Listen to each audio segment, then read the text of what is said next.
우리나라는 사계절이 뚜렷한 온대기후에 속해 왔습니다. 앞으로 기후 변화가 일어나면 어찌 될지 모르나 아직까지는 그래도 사계절이 있습니다. 이제 곧 겨울이죠. 아니, 사실 지금 오늘 영하권으로 내려간 거 보니까 겨울이라고 할 수가 있겠습니다. 인생도 사계절로 나눌 수 있다고 합니다. 봄, 여름, 가을, 겨울. 봄은 어떤 대상들이 봄을 지금 살고 있습니까? 아마 좀 어린이들? 그죠? 아니면 청소년까지? 우리는 청소년 말이 좀 애매해요. 다른 문화권에는 없는 말인데 보통 10대라는 말이 있든지 유스라는 말이 있잖아요. 근데 우리나라는 청소년이라는 말이 있는데 청소년은 소년인가요? 청년인가요? 그래서 청소년인가 봐요. 그래서 청소년인가 봐요. 어찌됐건 어린 시절, 유년 시절은 봄에 해당된다고 해도 아마 틀림이 없겠죠? 청년들은 여름을 보내고 있다고 생각합니다. 그냥 따뜻하고 비도 많이 오고 그래서 무럭무럭 자라납니다. 막 성장하고 뭐 다른 거 생각 안 해요. 어쩔 때는 막 폭풍우가 몰아치기도 하고 어쩔 때는 떼약볕이 막 비추기도 하지만 그래도 계속 성장이 나가는 거죠. 성장 속도가 얼마나 빠릅니까? 그때 암송했던 성경 구절은 지금도 뚜렷합니다. 그러니까 지금 새로 외우는 성경 구절은 왜 이렇게 낯섭니까? 외우고 그래도 또 틀리게 되는 거예요. 그래서 여러분 청년 때 열심히 찬송하고 열심히 말씀 배우고 또 이렇게 하는 것이 평생의 자산입니다. 여기서 굉장히 학습력이 좋을 때잖아요. 그러면 여러분 가을은 장년이라고 할 수 있고 겨울은 노년이라고 할 수가 있겠습니다. 여러분은 지금 사계절 중에 어느 시즌에 속한다고 할 수 있겠습니까? 아마 다 다르라 생각합니다. 저는 한 번도 제가 장년이라는 생각이 해본 적이 없고 청년이라고 생각하고 살아왔습니다. 물론 우리 애들 맨날 아재라고 MZ세대만 있는 게 아니라 AG세대가 있다고 저한테 아재랍니다. 아재. 그것이 어저께 또 각인을 시켜줍니다만 저는 마음속에 늘 청년으로 살아가고 있습니다. 오늘 이번 올해 갑자기 내가 가을로 좀 들어가고 있지 않는가라는 생각이 문득 들기 시작합니다. 이렇게 거슬 수가 없어요. 그런데 성경에 오늘 바울에게 겨울이 찾아왔습니다. 계절적으로 자연 계절적으로도 겨울이 찾아옵니다. 그리고 그의 인생의 겨울도 찾아옵니다. 그리고 영적인 겨울도 찾아올 수 있습니다. 겨울이 왔다는 신호가 여러 가지 많이 있죠. 이제 곧 겨울이에요. 여러분 지금 디모데에서는요. 옥중서신에 들어가기도 하고 목회서신에 들어가기도 합니다. 옥중서신이라는 것은 어디서 썼다는 거예요? 감옥에서, 옥에서 썼기 때문에 옥중서신에 속해요. 근데 또 목회서신인 이유는 후배 목회자 디모데에게, 영적인 아들 디모데에게 편지를 썼기 때문에 목회서신이기도 합니다. 여러분은 어떤지 몰라도 저는 4장 전체를 여러 번 읽었거든요. 디모데전서, 디모데후서, 특히 디모데후서 4장을 읽으면 정말 여러 가지 감정이 교차합니다. 우리가 생각하는 바울은요, 여름의 바울이에요, 여름. 우리가 생각하는 선입견을 가진, 우리가 생각할 때 딱 떠오르는 바울의 이미지는요, 가을의 바울이에요. 근데 오늘 바울은요, 겨울의 바울입니다. 인생의 겨울. 영적인 겨울을 맞이하고 있는 바울의 모습이에요. 그래서 굉장히 자기 개인적인 감정이 많이 들어가 있습니다. 여러분 가끔 부모님이 강하다. 우리 엄마 아버지는 진짜 그런 사람 없어. 세상에 저렇게 우리 말 안 들어. 여러분 부모님 대부분 그러시죠? 근데 어느 순간 연세 드셨구나. 야 약하구나. 자식을 의지하고 있구나. 라는 생각이 문득 들 때 없나요? 오늘 저는 그런 바울을 보는 것입니다. 여러분도 그 바울을 볼 수 있길 바랍니다. 근데 그 바울 속에서 우리의 모습을 보고 그리고 우리가 바울처럼 무엇을 준비해야 하는가도 생각해 볼 수 있어야 합니다. 바울의 인생에 있어서도 바울이요, 여러분 아시죠? 사도들은 다 순교했던 거. 바울이 사형 선고를 언도받고 지금 가택 구금 중이에요. 연금 중이에요. 감옥에 있단 말이죠. 우리 유배지처럼 사역 날짜를 기다리고 있는 거예요.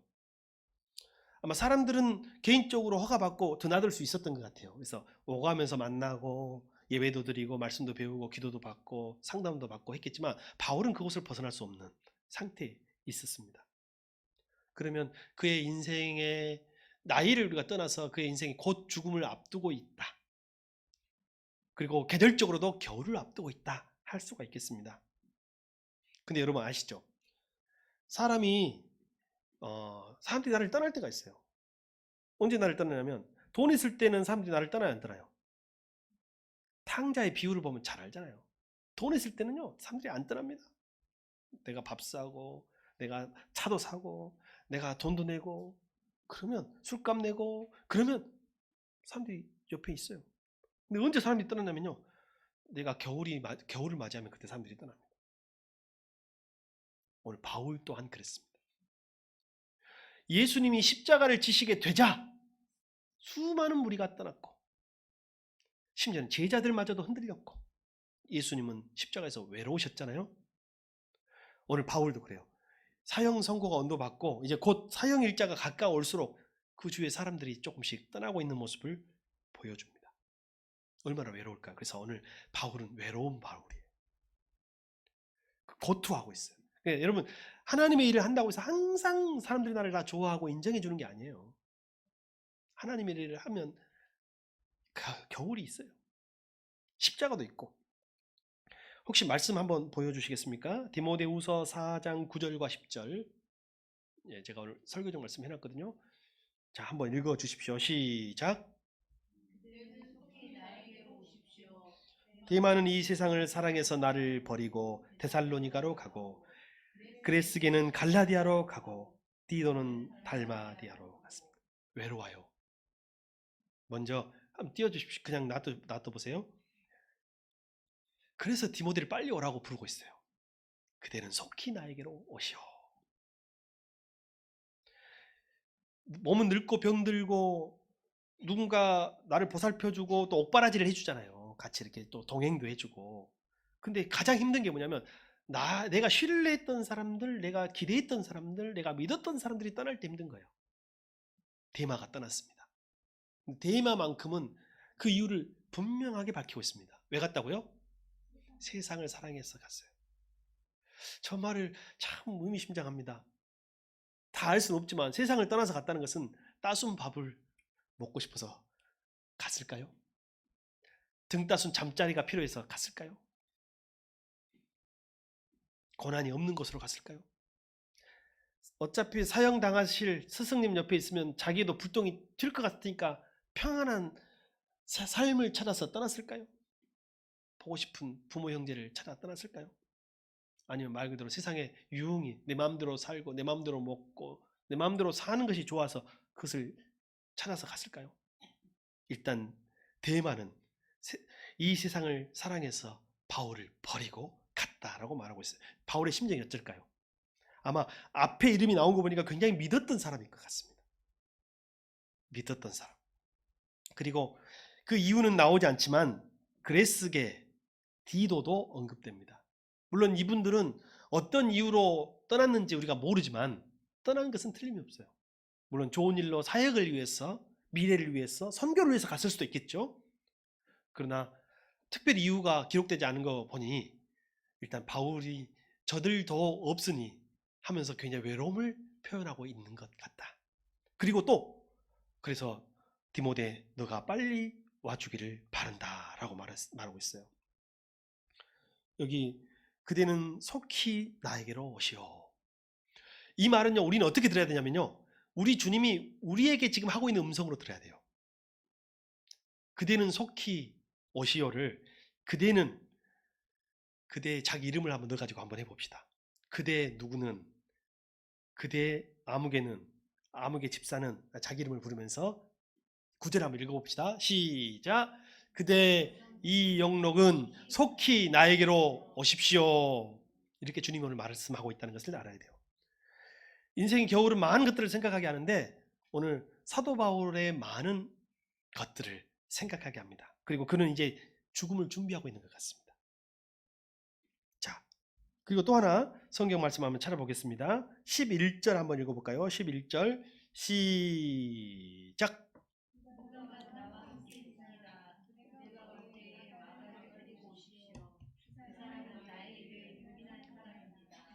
예, 개역 성경은 약간 이렇게 좀 제자에게 하던 낮춤말로 쓰고 있지만 세번역은 경어를 쓰고 있다는 것도 참고해 주십시오. 누구만 함께 하고 있다고요? 누가만. 누가 아시죠? 누가복음의 저자 그리고 사도행전의 저자가 바울의 이방인 아들, 영적인 아들 누가입니다. 현재 누가만 다 떠나고 누가만 있다. 이 말은 바울이 굉장히 외롭고 그래도 누가가 있어서 다행이긴 하지만 많은 사람들이 없어서 그런데 여기서 딱 중요한 게 있어요. 누구를 데려와라? 마가를 데려와라. 물론 여러분 왜 마가를 데려오라 했는지 우리는 여기서 거룩한 상상력으로 성경을 한번 봅시다. 사도행전에 1차 선교 여행을 하던 중에 마가는 아까 데마와 같이 데마처럼 그 선교 어려움을 견디지 못하고 고향 집으로 돌아갔던 거 기억나십니까? 그가 아팠다는 설도 있고 부잣집 도련님이 고생을 안 해봐가지고 고생을 이기지 못했다는 설도 있지만 그는 어쨌든 선교의 현실을 견디지 못하고 돌아갔잖아요. 돌아갔는데 문제는 2차 선교 여행을 갈 때 바나바는 마가를 다시 기회를 줘서 데리고 가자고 했고 바울은 뭐라고 했어요? 아직 아니다. 한 번 배신한 사람은 또 배신한다. 나는 마가를 신뢰할 수 없다. 같은 팀이 될 수 없다 해서 심히 싸우고 바나바가 마가를 데리고 갔고 그리고 바울은 신라 떠납니다. 그리고 나중에 바울이 선교 중에 낳은 영적인 아들이 누가인 것이죠. 그럼 여기서 한번 우리 생각해 봅시다. 그 후로 마가와 바울의 관계는 어땠을까요? 물론 성경에 특별히 많이 기록되진 않았습니다. 그러니까 화해했을까? 아니면 계속 서먹서먹했을까? 대부분 원망하며 미워하며 서로 탓하며 살았을까? 여러 가지 유추해 볼 수는 있지만 거기를 다 생략해 버리게요, 앞에를. 그리고 그때 한번 싸우고 헤어진 다음부터 서로 안 보고 살았다고 전제합시다. 물론 그 전에 교류가 있었던 흔적은 성경에 있어요. 근데 우리 한번 이 시간에 거룩한 상상력을 특별히 오늘 마가를 데려오라고 요청하고 있는 것은 왜 그랬을 것 같아요? 영적 겨울이 오기 전에 매듭을 풀고 싶은 거예요. 풀고 싶다. 그때 내가 미안했다. 네가 이렇게 성장해줘서 잘 성장해줘서 고맙다. 이 말을 하고 싶지 않았을까요? 그러니 그를 반드시 꼭 데려오라는 거예요. 이게 겨울을 준비하는 자의 마음이에요. 올해 겨울이 시작했습니다. 이제 곧 성탄절입니다. 여러분이 데리고 와야 할 마가가 있습니다. 여러분이 주님께 데리고 와야 할 마가가 있어요. 여러분이 오늘 디모데로서 바울의 말씀을 받은 자로서 주님의 말씀을 받은 자로서 여러분이 주님의 집으로 주님 앞으로 데리고 와야 할 마가가 있다는 거예요. 여러분의 자녀들이고 여러분의 배우자이고 여러분의 부모 형제고 여러분의 친구와 동료들입니다. 내년에요. 내년이 올까요? 그것은 주님의 몫입니다. 우리는 겨울을 준비합시다. 올 성탄절 때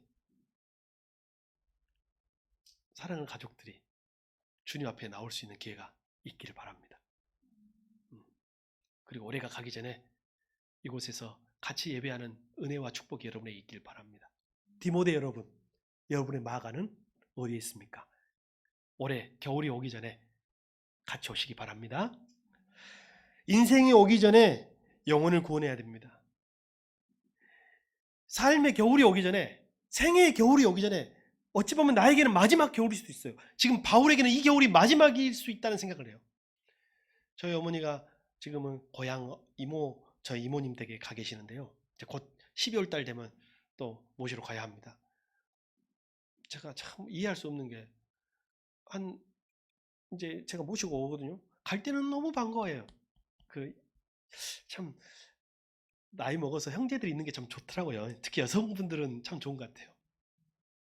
근데요, 제가 모시고 올라올 때 차를 타고 딱 떠날 때요, 우셔요.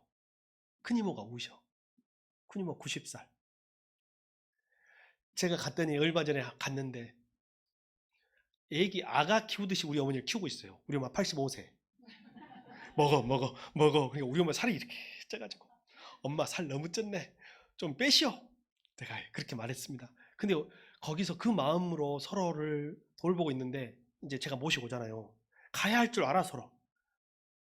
차에서 막 울어요. 이렇게 흔들면서. 그러면서 내가 거기서 나도 그래서 분위기 청승맞게 하면 안 되잖아. 아니 내일 모레 볼 텐데 왜 또 우세요? 그러면 큰이모가 하는 말이 언제 볼지 몰라서 그런다. 이번이 마지막일 수도 있다고 생각해서 그런다라는 말씀을 하시더라고요. 바울이 디모데를 부르는 마음은, 그리고 마가를 데리고 오라고 하는 마음은 어떤 마음인지 여러분 아시겠습니까? 오래 가기 전에 사랑하는 그 마가를 데리고 오십시오. 겨울이 오기 전에 준비할 것이 있습니다. 13절 말씀 13절 보여주세요. 네. 시작.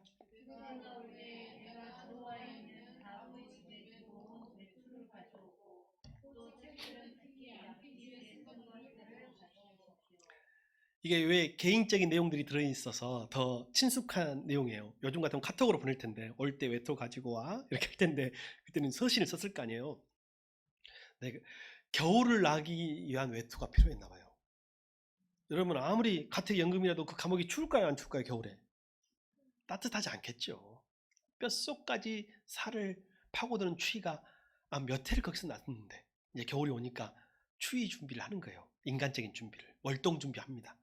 꼭 외투를 가지고 오너라.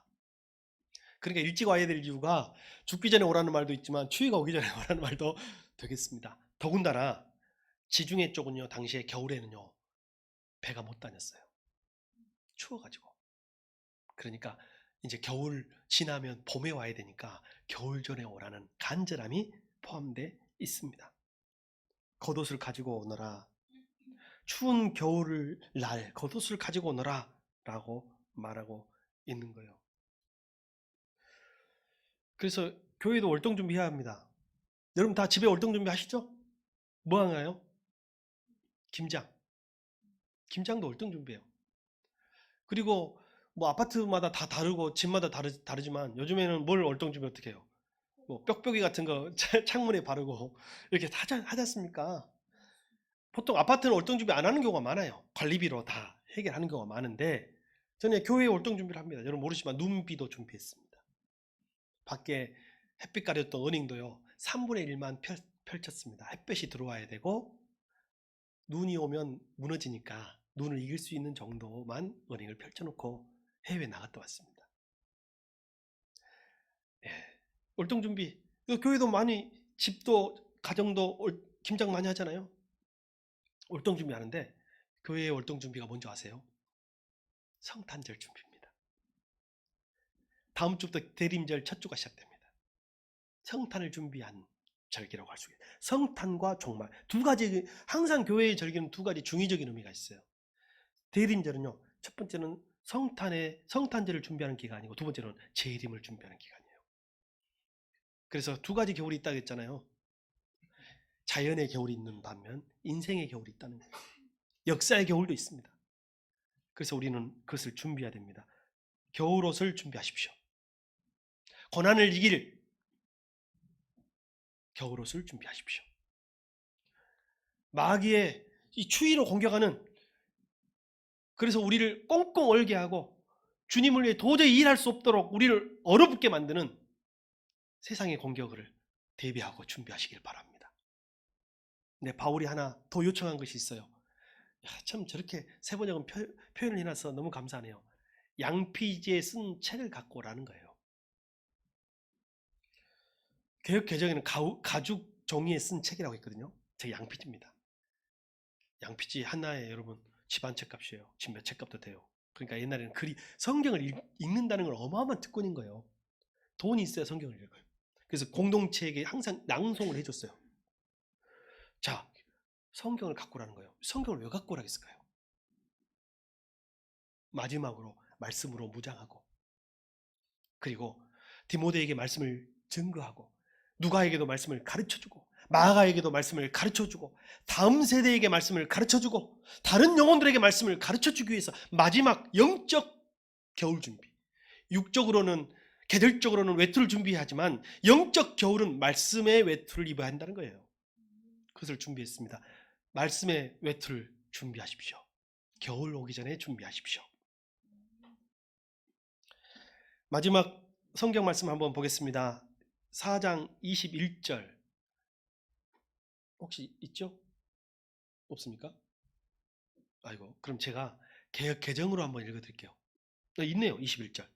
저거 있어요. 자, 세번역으로 한번 먼저 읽어봅시다. 21절만요. 시작.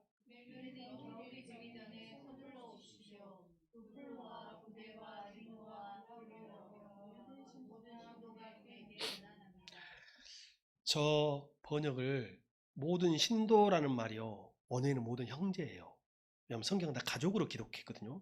근데 지금 세 번역으로 번역하다 보니까 그냥 신도라는 말이, 신자라는 말이 익숙하니까 그게 했지만 형제 자매, 형제, 우리를 다 식구로 묘사하고 있다는 사실을 기억하시고, 하나는 뭐냐면 세 번역은요 이렇게 말하고 있죠. 그대는 겨울이 되기 전에 서둘러 오십시오. 이것도 물론 멋진 말이지만 개역 개정을 읽으면 이 말이요 시 같아요. 운율이 있어. 그래서 제가 개정으로 지금 제목을 쓴 거예요. 한번 개역 개정 한번 읽어볼까요? 시작. 겨울 전에 어서 오라. 겨울 전에 어서 오라. 여러분 시 같아요. 그죠? 이 편지를 쓰면서 겨울 전에 어서 오라. 디모데야, 겨울 전에 어서 오라.